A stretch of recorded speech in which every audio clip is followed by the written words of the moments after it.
할렐루야. 주님이 복된 주일로 인도하실 줄 믿습니다. 옆에 계신 분들과 이렇게 인사해 보겠습니다. 조금 지난 광고인데요. 이런 광고가 있죠. 야, 너도 할 수 있어. 이런 광고가 있죠. 야, 너 둔대요. 그렇게 하면 조금 시험에 드실 것 같고요. 아, 당신도 할 수 있습니다. 아당두. 인사하겠습니다. 아당두. 한 번 더 고백하실 때 당신도 할 수 있습니다. 당신도 할 수 있습니다. 할렐루야. 내 삶을 통해서 일하시는 주님을 기대합니다. 사랑하는 여러분, 오늘 여러분의 삶에 가장 소중한 것은 무엇입니까? 내 삶에 가장 소중한 것들은 과연 무엇입니까? 가장 소중하고 포기할 수 없는 것 하나를 꼽으시라면 어떤 것들을 꼽으시겠습니까? 2010년에 나온 책 중에 이런 책이 있습니다. 한번 보여주십시오. 책 제목이 좀 긴데요. 우리 삶의 가장 소중한 것들은 모두 한 글자로 되어 있다. 이게 책 제목입니다. 우리 삶의 소중한 것들은 모두 한 글자로 되어 있다. 어떤 것들일까요? 경향신문 기자로 30년 동안 봉직하고요. 논설위원까지 지냈던 오동환이라는 저자가 쓴 책입니다. 이분은 우리말을 너무나 사랑하고 또 한글의 아름다움을 우수성을 알리기 위해서 100권이 넘는 책을 썼는데 책들이 다 한글과 관련된 책들이라고 합니다. 그 중에 한 권이 이 책인 것이죠. 우리 삶의 가장 소중한 것들은 모두 한 글자로 되어 있다. 어떤 것들이 보이십니까? 몸, 넋, 잠, 옷, 집, 땅, 흙 보이십니까? 다 한 글자죠? 이런 것들 없으면 안 되죠. 다 내 삶에 있어야 되는 것들 같습니다. 우리 삶에 소중한 의미를 지니고 있는 40개의 단어들을 선정해서 그 속에 담긴 뜻이 어떠한지, 어원이 어떠한지, 그리고 이 말과 관련된 예화들을 소개하는 책, 400페이지가 넘는 책을 쓰고 있는데요. 이런 것들이죠. 몸, 뇌도 있습니다. 또 꿈도 있습니다. 복도 있죠. 책, 암, 물. 더 소개해 드릴까요? 집, 땅, 흙, 일, 땀, 돈, 꿈, 복, 말. 다 한 글자들이잖아요. 더 나아가서는 책, 벗. 어떻습니까? 벗. 또 술. 술이라고 저자는 또 얘기하더라고요. 물, 강, 해, 꽃. 다 한 글자들이죠. 이런 말들의 의미와 재미있는 예화를 엮어서 한 권의 책을 펴내고 있습니다. 여러분 어떠십니까?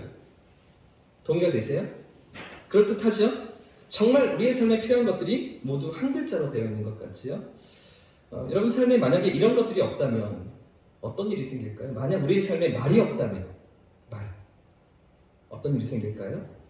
우리에게 잠이 없다면 요즘에 잠 못 이루시는 분들이 계십니까? 잠이 없다면 어떤 일이 생기겠습니까? 벗이 없다면, 친구가 없다면요, 흙이 없다면, 해가 없다면, 요즘 같은 새봄에 꽃이 없다면 어떨까요? 우리 인생이 어떨까요? 여러분 보면 참 우리의 삶에 필요한 것들이 한두 가지가 아닌 것 같아요. 정말 많은 것들이 우리의 삶을 유지해주고 우리의 삶을 행복하게 해주는 것 같습니다. 제가 한 5년 전, 6년 전이었던 것 같은데 어떤 세미나를 참석하면서 정말 잊을 수 없는 경험을 했던 기억이 지금도 생생히 남아있습니다.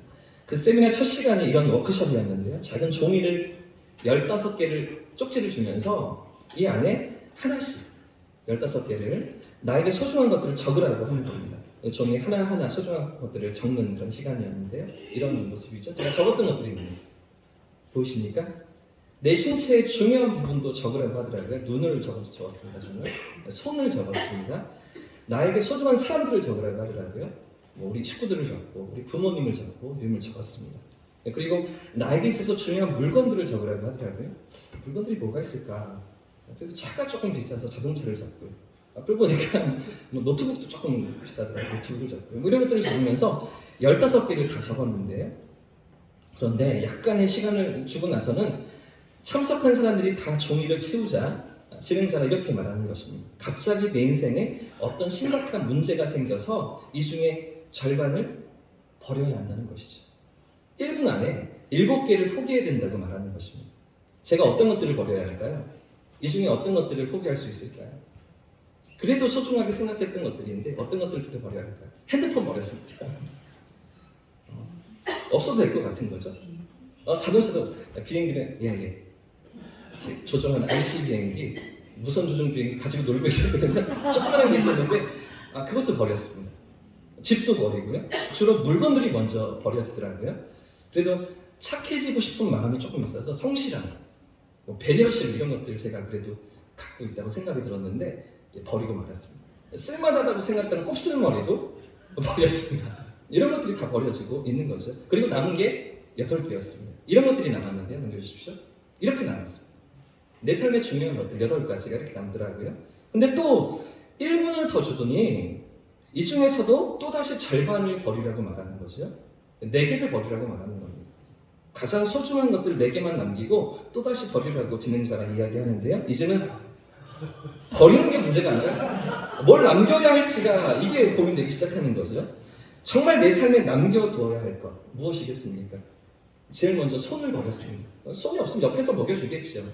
그렇죠? 눈도 버렸습니다. 뭐 안 보여도 생명엔 지장이 없으니까요. 이것부터 버리게 되고요. 2개를 더 버려야 하는데 어떤 걸 버려야 할까요? 그럴까요? 식구들이 남았습니다. 부모님이 남았습니다. 근데 어떤 것들을 버려야 할지 한참을 고민하다가 어렵게 결정을 했습니다. 4개를 남긴 것이죠. 근데 4개를 남겼는데도 또다시 강사는 2개를 버리라고 하는 겁니다. 2개만 남기라고 하는 거죠. 저 식구가 이제 3명인데요. 아내가 있고 큰딸과 작은딸이 있는데요. 누구를 남겼을까요? 2명만 살리고 부모님 다 세상을 떠나 천국 가셨습니다. 눈도 빠졌고요. 손도 없습니다. 가장 소중한 거 2가지 뭘 남길 수 있을까요? 노코멘트 하겠습니다. 근데 2개를 남겼는데 마지막까지 또 1개를 더 남겨야 된다고 얘기하는 것이죠. 끝까지 몰아붙이더라고요. 결국은 이제 하나를 남기고요. 그렇게 이 워크숍을 이렇게 마무리 지었는데요. 사랑하는 여러분, 제가 지금 무슨 이야기를 하고 있습니까? 우리 삶에 진짜 소중한 것이 무엇인가 하는 거죠. 정말 내 삶에 가장 있어야 할 것이 무엇입니까? 내가 가장 귀하게 여기며 절대 포기할 수 없는 것이 과연 무엇입니까? 자, 근데 여러분, 나에게 있어서 내가 생각할 때 가장 소중하다고 생각하는 그것이 정말 없어서는 안 될 것 맞습니까? 저는 눈이 소중하다고 생각했습니다. 손이 소중하다고 생각했습니다. 근데 어떤 심각한 위기 앞에서는 이것도 버릴 수 있더라고요.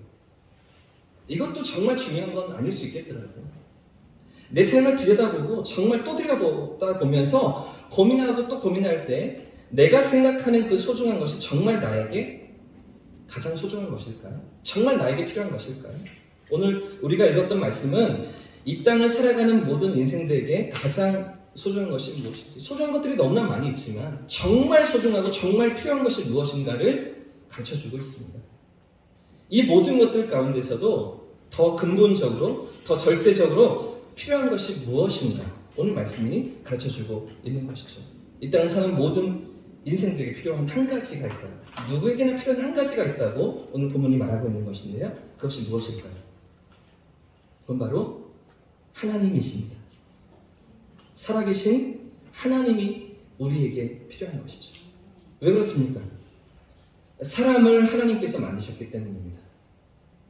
우리가 살아가는 세상의 모든 것들을 만드신 창조주가 하나님이시기 때문이죠. 그렇기 때문에 사람은 하나님 없이 아무것도 할 수가 없는 것입니다. 사는 것 같지만, 모든 것을 하면서 삶을 영위하는 것 같지만 사실은 하나님 없이는 살아도 사는 것이 아니고 진짜 인생이 아닌 것이죠. 너무나 안타깝지만 얼마 전 저 터키에, 저 시리아에 지진이 일어나도 우리는 아무것도 할 수가 없잖아요. 지진을 막을 수가 있습니까? 지진이 찾아오는 것을 미리 알고 피할 수가 있는 것입니까? 이 땅을 살아가면서 수많은 사고와 사건을 우리가 만나지만 인생은 한 치 앞을 알지 못하고 나아가는 것이죠. 작년 8월에 저는 저희 차를 폐차시켰습니다. 교통사고가 나면서 앞에 있는 차를 쾅 들이받으면서 수리가 안 된대요. 너무 많이 차가 찌그러져서 폐차시켰어요. 근데 사실은 그날 제가 저희 부모님 뵈러 아이들과 함께 서울로 올라가던 길이었거든요. 월요일이었습니다. 부모님을 뵈러 가면서 사고가 날 것이라고 제가 알았겠습니까? 그런 사고를 낼 것이라고 100% 제 과실이거든요. 그런 사고를 제가 낼 거라고 예측이나 했겠습니까? 한 치 앞을 모르며 살아가는 것이죠. 내 건강에 이상이 생겨도 우리는 아무것도 할 수가 없죠. 비가 오지 않아도, 비가 너무 많이 와도 우리는 아무것도 할 수가 없습니다. 그런데도 사람은 하나님 없이도 살 수 있다고 생각을 합니다. 뿐만 아니라 하나님 없이 혼자 살고 싶어 하지요. 내 힘으로 살고 내가 원하는 대로 살면서 나 혼자서도 얼마든지 원하는 것들을 누리며 내 삶을 영위할 수 있다고, 건사할 수 있다고 사람들은 생각하는 것입니다. 사람들은 왜 이러는 것일까요? 왜 사람들은 하나님 없이 자기 힘으로 세상을, 자기 인생을 살려고 하는 것입니까? 왜 사람들은 하나님이 만드신 세상에서 하나님 만드신 피조물로 이 땅을 살아가면서도 왜 하나님 없이 살고 싶어 하는 것입니까? 이유가 무엇입니까? 오늘 23절 말씀이 우리에게 가르쳐주고 있습니다. 23절 말씀 같이 한번 읽겠습니다. 시작! 모든 사람이 죄를 범하였음에 하나님의 영광에 이르지 못하니. 이유가 무엇입니까? 죄 때문입니다. 모든 사람이 죄로 인해서 하나님을 떠났기 때문이죠. 죄로 인해 하나님을 떠나 있기 때문에 하나님을 알지도 못하고 하나님을 보지도 못하고 하나님을 인식조차 하지 못하는 것입니다. 무엇 때문에? 죄 때문에. 그 죄 때문에 하나님을 찾지도 못하고 하나님 없이도 자기 힘으로 살아갈 수 있다고 생각하는 것이죠. 원래 인간은 하나님과 함께 하면서 참 행복했습니다. 창세기 1장과 2장 말씀을 보시면 하나님께서 주신 모든 피조 세계를, 세상을 마음껏 누리면서 행복한 삶을 살아가도록 그렇게 지으심을 받은 존재가 바로 사람인 것이죠. 그런데 누가 하나님과의 언약을 어깁니까? 누가 언약을 어기고 뱀의 유혹을 받아서 하나님처럼 높아지길 원하며 하나님을 떠났던 것입니까? 이 인간이 떠난 것이죠. 인간이 언약을 어긴 것입니다. 그리고 이때로부터 인간에게 불행이 찾아오는데요. 사랑하는 여러분, 여러분은 자신이 죄인이라는 것을 인정하십니까? 여러분 역시 어찌할 수 없는 죄인인 것을 고백하십니까? 제가 대학교 1학년 때요, 겨울방학이 되어서 아르바이트를 한번 해본다고 20살 때 건설 현장에 가서 한 일주일 정도 일을 했던 경험이 있습니다. 도축장이었는데요, 경기도 화성에 있는 아주 큰 도축장이었습니다. 소를 잡고 돼지를 잡는 도축장, 그 옆에 갓 잡은 그 고기를 이제 가공하고 판매하는 도매 상가, 건물이 크게 있었는데요. 그 건물을 리모델링 하는데 거기 가서 제가 일주일 정도 이렇게 일을 했던 경험이 있습니다. 리모델링을 해야 되는데 워낙 수레를 끌고 다니니까 무거운 고기들을 이렇게 옮기니까요. 밑에 바닥에 타일이 다 깨져서, 금가고 깨져서 제가 하는 일이 뭐였냐면 아침부터 저녁까지 망치를 들고 정을 들고 이 깨진 타일을 깨는 거였습니다. 그리고 파내면 거기에 새로운 타일을 이제 누군가 붙이겠죠. 그걸 일주일 동안 하는데 뭐 서투니까요, 망치로 왼손을 때리기도 하고요. 또 뭐 하루 종일 쭈그리고 앉아서 이렇게 정지를 하니까 너무 힘들어 도망가고 싶다, 뭐 이런 생각들을 하면서 일주일을 버텼던 그런 기억이 있습니다. 그런데 일을 하다 보면 저쪽에서 이제 소 울음소리가 들리는 거죠. 돼지 울음소리가 들리고 트럭이 도착하는 겁니다. 도축장으로. 그러면 트럭의 이 뒷부분을, 트럭 뒷부분을 건물에 이렇게 딱 앞에 대는데요. 그 건물은 이제 레일로 연결되어져 있어서 이 소나 돼지가 한 마리 한 마리 레일을 따라서 건물로 들어가게 됩니다. 그럼 어떤 일이 발생합니까? 소는 이제 전기로 잡고요, 고압 전기로 이렇게 잡게 되고요. 돼지는 뒷다리 이렇게 잡습니다. 걸어서 레일에 또 걸어서 이렇게 쭉 따라서 돌아가면 검은 우위를 입으신 아저씨 한 분이 아주 예리한, 길지도 않습니다. 아주 예리한 칼 하나를 들고서 이렇게 돼지 목을 따는 거죠. 그러면서 돼지를 잡고 소를 잡는 그런 장면을 일주일 동안 지켜보면서 정지를 하는데 너무나 무서운 거죠.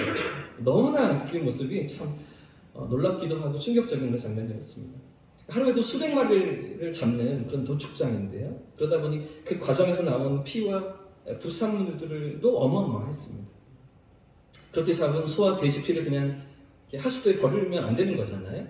어느 정도 정화를 시키고서 정화 과정을 거치고서 하수로 버려야 하는데요.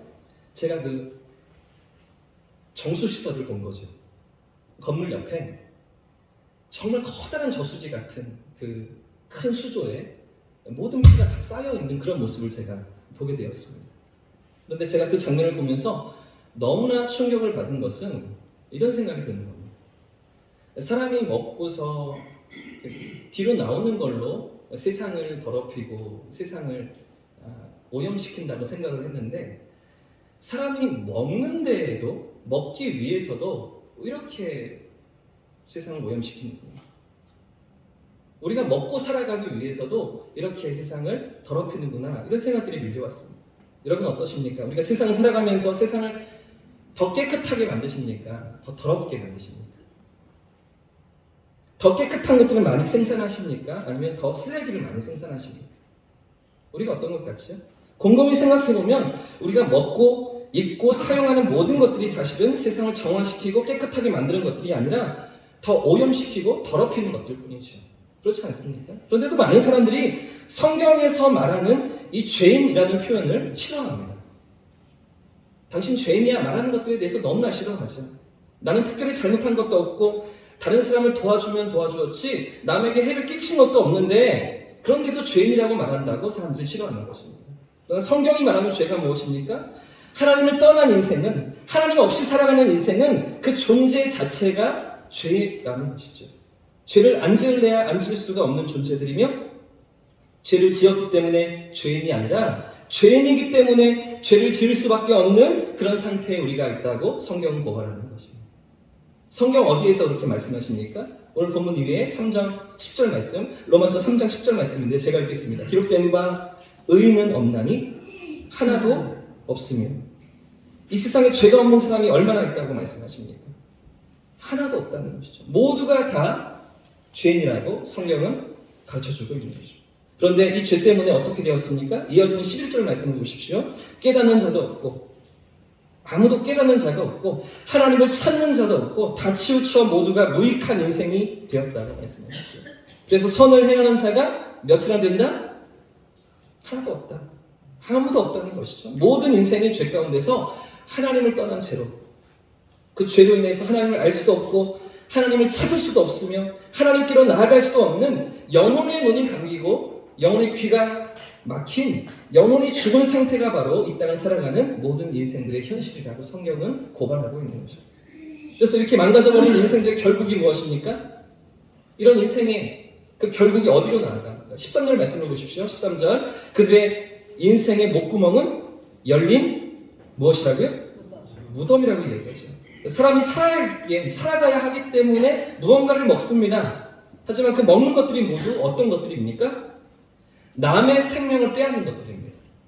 짐승의 생명을 빼앗고요. 식물의 생명을 빼앗고요. 그 생명을 잡아먹고 빼앗아 먹기에 모든 먹고 사는 일들이 죄악이라고 그 목구멍은 열린 무덤이라고 성경이 말하고 있는 거죠. 그런데 그렇게 뺏어 먹으면서도 여전히 부족해서 더 많이 먹으려고 어떻게 사람이 살아갑니까? 그 혀는요, 속이는 말로 가득하고 더 많이 먹기 위해서, 더 많이 가지기 위해서 그 입술에는 독사의 독이 있고 먹고 살기 위해서 거짓말을 달고 사는 것이죠. 독사의 독을 품어야만 세상을 살아간다고 생각하는 것입니다. 그 입에는 저주와 악독이 가득하고 그 발은 피 흘리는데 빠른지라 그래야만 살아남을 수가 있는 것이죠. 그래서 전쟁처럼 세상을 살아가는 것입니다. 자, 그런데 결국 이렇게 치열하게 달려가면서 이렇게 열심히 달려가면서 살아남기 위해서 달리면서도 어떤 길로 나아가는 것입니다. 16절 말씀을 같이 한번 읽어보겠습니다. 16절입니다. 시작. 파멸과 고생이 그 길에 있어. 무엇이 있다고요? 모든 인생의 결국은요, 파멸과 고생의 길로 내달리는 것이죠. 평강이 없는 길로 나아가는 것입니다. 여러분, 타이타닉호를 잘 아시죠? 타이타닉호. 1998년에 개봉되어서 전 세계인의 사랑을 받은 그런 영화인데 사실은 이 타이타닉호는 1912년에 대서양 한복판에서 침몰했던 그런 난파선이었습니다. 그런데 이보다 약 50년 전에 1857년에 센트럴 아메리카호도 아주 비슷한 상황에 타이타닉과 아주 똑같은 상황에 놓여져 있었습니다. 미국 캘리포니아에서 스페인으로 엄청난 양의 금을 실어 나르던 증기선이었던 이 배가 밤바다 위에서 큰 폭풍을 만나면서 배 안으로 물이 새어 들어오기 시작했습니다. 다행히 그래도 마침 근처를 지나가던 배가 구조 신호를 받고 달려와 주었죠. 그런데 이 센트럴 아메리카호의 선장이 무슨 생각인지 아침까지는 괜찮을 것 같으니 날이 셀 때까지 기다려달라는 것입니다. 아마도 물이 새는 틈이 그렇게 크지가 않다고 판단했던 것 같습니다. 그리고 깊은 밤에 승객들을 배를 옮겨 태우면 안전상 위험할 것도 같아서 그런 판단을 하지 않았을까 싶습니다. 그런데 구조선의 선장은 빨리 옮겨 태워야 한다고, 빨리 옮겨 오시라고 재촉을 했지만, 그러나 이 배 선장은 고집불통이었습니다. 그러다 이 센트럴 아메리카호에 어떤 일이 발생하게 되었을까요? 1시간이 채 못 되었어요. 1시간이 지나지 않아서 갑자기 불빛이 사라지면서 깊은 바닷속으로 가라앉고 맙니다. 무슨 이야기입니까? 죽음이 눈앞에 있는 것을 알지 못했던 것이죠. 그들에게 내일은 존재하지 않는다는 것을 인식하지 못하고 있었던 것입니다. 어쩌면 오늘 이 땅에 수많은 사람들이 이렇게 살아가는 것이죠. 자신이 어떤 처지에 어떤 형편에 놓여 있는지도 모른 채 죄 가운데 태어나서 죄 가운데 헤매이며 죄로 인해 심판과 죽음을 향해 달려가면서도, 그런데도 나는 괜찮다고, 나는 잘 살고 있다고, 그래도 나는 내 인생의 결국을 책임질 수 있다고 생각하며 살아가는 것입니다. 오늘도 사람들은 어떻습니까? 내 힘으로 살려고 하는 것이죠. 나 혼자서 건사할 수 있다고 자신하는 것입니다. 마치 줄기에서 잘린 꽃이 살아있는 것 같지만 살아있는 게 아닌 것처럼, 물고기가 물을 떠나고 식물이 땅에서 뽑히듯 창조주를 떠난 인생은 아무런 희망도 가능성도 없는데도 얼마든지 하나님 없이 살 수 있다고 말하는 사람들을 여러분 만나보지 않으셨습니까? 여러분, 태평양을 헤엄쳐서 건널 수가 있을까요? 건널 수 있으십니까? 그 정도 하시죠? 수영을 전혀 못하는 사람이 있었습니다. 그런가 하면 수영을 아주 좋아하고 잘하는 사람이 있었어요. 그리고 국가대표 수영 선수가 이 세 사람이 이렇게 모였습니다. 그러면서 내기를 하였는데요. 태평양을 헤엄쳐서 건너가기로 한 것이죠. 이들은 모두 수영 실력이 달랐지만 그래도 나름대로 열심히 하다 보면 이 태평양도 건널 수 있다고 생각했던 것이죠. 그리고 첫 번째 사람은 바다에 들어가자마자 익사하고 말았습니다. 두 번째 사람도 어느 정도 수영을 하면서 잘 나가는 것 같았지만 1km도 가지 못해서 가라앉고 말았지요. 마지막 세 번째 국가대표 어떻게 되었을까요? 이 사람은 어떻게 된 것입니까?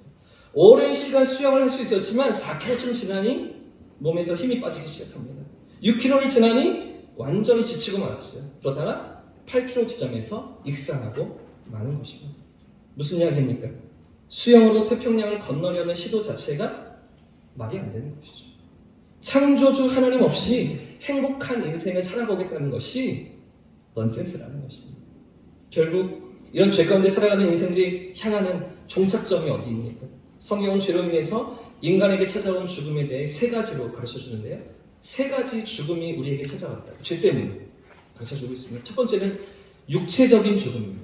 우리가 알고 있는 육체적인 죽음. 이 죽음은 호흡이 끊어지고 심장이 멈추며 우리 영혼과 육체가 분리되는 것이죠. 개인적인 죽음입니다.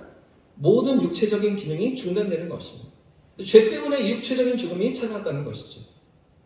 그런가 하면 이것만 아니라 영적인 죽음이 있습니다. 영적인 죽음. 영적인 죽음은 창조주 하나님과 죄인인 인생들이 분리되는 것을 말합니다. 숨을 쉬고 살아있는 것 같지만 그 삶이 행복할 수가 없는 것이죠. 온갖 두려움과 불안 속에서 살아가는 것입니다. 삶의 목적이 없고 의미가 없고 어디로 가는지 향방을 알지 못한 채 살아가는, 사는 것 같지만 제대로 사는 것이 아닌 영적인 죽음이 죄로 인해 찾아왔다고 성경이 가르쳐줍니다. 마지막 세 번째가 있는데요. 영원한 죽음입니다. 영원한 죽음. 이 영원한 죽음은 언젠가 우리가 하나님의 심판대 앞에 설 때에 영원한 생명과 영원한 형벌로 나누어주는 그 자리에서 하나님 없이 살던 인생들이 다시는 돌이킬 수 없는 영원한 죽음으로 던져지는 것이죠. 죄로 인해 찾아온 세 가지 죽음입니다. 육체적인 죽음, 영적인 죽음, 영원한 죽음이 우리 인생 앞에 놓여져 있는 것이죠. 사랑하는 여러분, 이 모든 죽음이 무엇으로 인해서 인간에게 찾아왔다고요? 바로 죄 때문이죠. 죄의 결과로 하나님과 단절되면서 찾아온 것입니다. 이런 인생들에게 소망이 있습니까? 이런 인생들의 희망이 무엇입니까? 많은 돈이 이 죄의 문제를 해결할 수가 있는 것입니까? 많은 돈을 갖추면 이 죄의 문제를 해결하고 이 죽음의 문제를 해결할 수가 있는 것입니까? 위대한 성공이 죄를 용서받게 해줄 수가 있겠습니까? 수많은 선행이 죄에서 우리를 벗어날 수 있게 도와줍니까? 그렇지가 않죠. 인간의 어떤 방법으로도 해결할 수가 없는 것입니다. 하나님께서 먼저 찾아오시는 이 방법 말고는 다른 길이 없는 것이죠. 그래서 하나님께서 선택하신 방법이 무엇입니까? 그래서 하나님께서 다가오신 방법이 무엇입니까? 아무런 희망이 없고 소망이 없는 인생들을 위해서 하나님께서 찾아오신 그 방법이 무엇이었습니까? 죄 가운데 신음하는 인생들을 위해서, 죄 가운데 죽어가는 우리를 살리기 위해서 하나님이 택하신 방법이 무엇입니까? 오늘 본문 24절인데요. 23절과 24절을 한 번 더 읽겠습니다. 23절입니다. 시작. 모든 사람이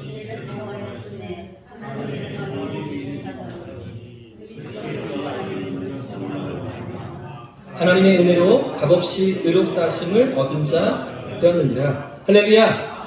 할렐루야! 죄 가운데 살아가는 인생들을 위한 하나님의 계획이 무엇입니까? 독생자 예수님을 보내시는 것입니다. 예수님을 통해서 죄의 속량을 이루시는 것입니다. 자기 아들을 보내사 값없이 모든 사람의 죄를 대속하시며 값없이 모든 죄에서 우리를 건지시는 이것이 하나님의 계획이었던 것이죠. 값없다는 말이요, 값싸다는 말이 아닙니다. 그냥 하나님이 이루셨다는 얘기가 아닙니다. 값을 매길 수 없는 하나님의 방법이었다라고 성경은 얘기하고 있는 것이죠. 값으로 환산할 수 없는 하나님의 놀라운 사랑으로 이 구원이 이루어졌다고 얘기하는 것이죠. 여기 속량이라는 말을 생각해 보십시오. 속량. 속량이라는 단어는 당시 로마 사회에서 일반적으로 사용되던 용어였습니다. 속량. 당시의 노예는 인간이 아니었죠. 2000년 전 고대 사회에서 노예는 짐승이나 물건처럼 여김받으면서 주인의 재산 정도로 취급받던 상황인데요. 그런데 이렇게 종으로 팔린 노예가 다시 자유를 얻는 방법이 무엇입니까? 어떻게 다시 자유롭게 될 수가 있는 것입니까? 바로 이 속량입니다. 속량. 값을 치르는 것. 누군가 주인에게 막대한 몸값을 지불하고 그 노예를 사는 것입니다. 그리고 그 노예 증서를 찢어버리는 것이죠. 너는 더 이상 종이 아니야. 너는 더 이상 노예가 아니야.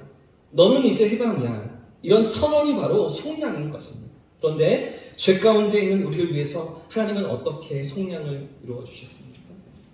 우리의 죄값을 어떻게 하나님이 치러 주셨습니까?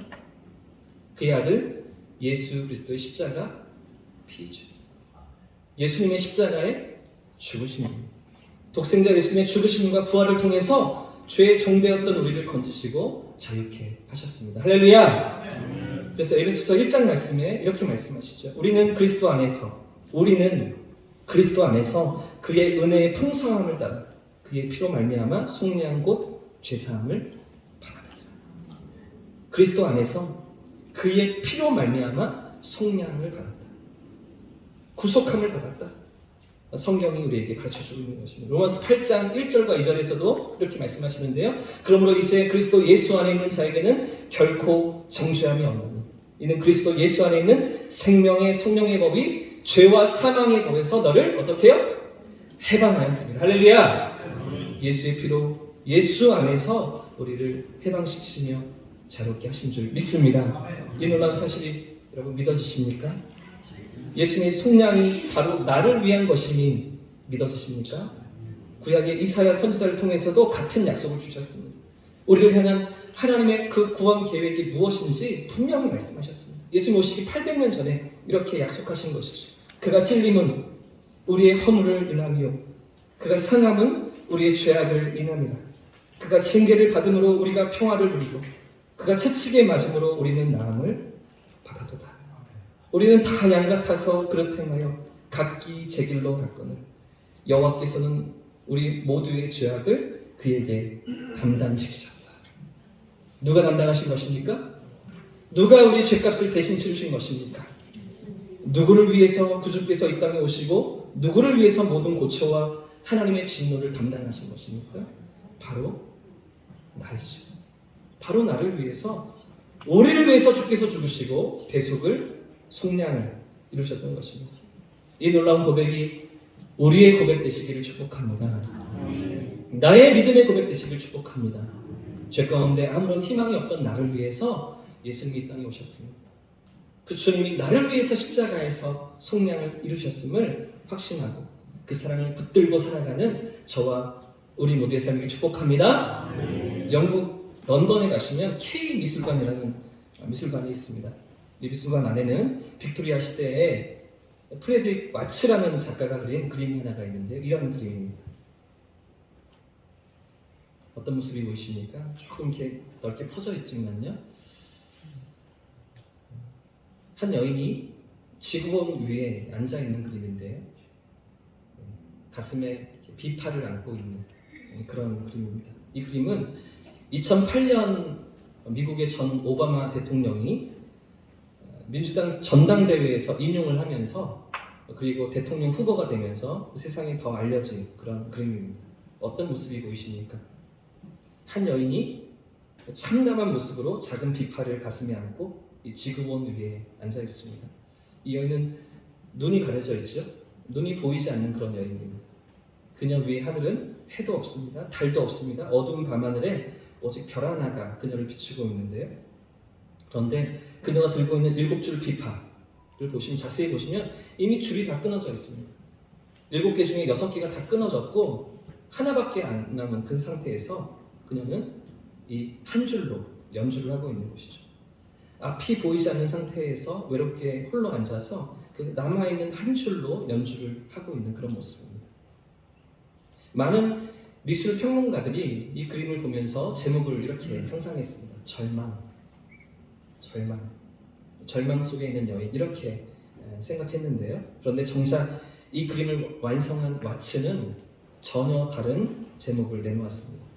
소망이라고 얘기한 것이죠. 자기가 그린 그림에 대해서 소망이라고 제목을 붙인 것입니다. 모든 희망이 사라진 채, 모든 희망의 줄이 끊어진 것 같지만 그러나 무엇이 남아있는 것입니까? 한 줄이 남아있는 거죠. 마지막 한 줄이 그녀에게는 있는 것입니다. 햇빛도 사라지고 달빛도 사라져버린 칠흑 같은 어둠인 것 같지만 그럼에도 불구하고 무엇이 남아있는 것입니까? 한 줄기 별빛이 남아있는 것이죠. 사랑하는 여러분, 여러분의 삶의 소망은 무엇입니까? 우리는 무엇을 붙잡고 이 힘겨운 삶의 걸음을 내딛고 계십니까? 세상 어디에도 평안이 없고 기쁨이 없고 만족도 없고 고통과 슬픔뿐인 세상 속에서 과연 무엇으로 내 삶의 소망을 삼고 이 땅을 살아가고 계십니까? 오늘은 2000년 전 우리 주님께서 십자가를 지시기 위해 예루살렘으로 올라가신 종려 주일입니다. 여러분과 저를 위해서 걸으셨던 십자가의 길이었습니다. 이 한 주간 주님의 십자가를 깊이 묵상하면서 내 삶의 소망은 오직 구주의 십자가임을 고백하고 그 하나님의 놀라운 사랑과 은혜 안에 거하는 복된 한 주가 되시기를 예수님의 이름으로 축복합니다. 그 사랑이 오늘도 나를 붙드시고 나를 이끌어가시는 은혜 속에 날마다 주님과 함께 나아가는 복된 삶이기를 원합니다.